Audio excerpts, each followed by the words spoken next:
భారతదేశంలో అల్లకల్లోలాలు సృష్టించేటటువంటి ఉగ్రవాద సంస్థల నేతల్ని పాకిస్తాన్‌లో గుర్తు తెలియని వ్యక్తులు కాల్చి చంపుతున్నారు.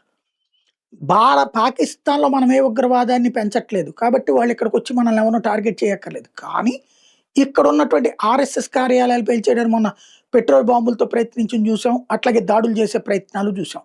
అంటే అక్కడ ఉన్మాద చర్యలు చేసేటటువంటి వాళ్ళని కాపాడుకొస్తారు. ఇక్కడ దేశభక్తిని ప్రేరేపిస్తే చెడగొడతారు. ఇది ఒక యాస్పెక్ట్.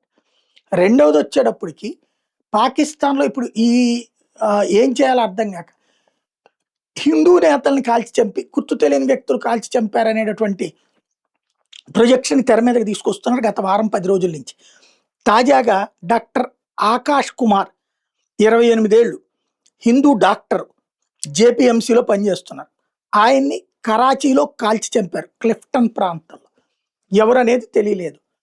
హిందువుల్ని టార్గెట్ ఈ మధ్యన పెరిగిందన్నది అక్కడ హిందూ సంఘాలు చెప్తున్నమాట.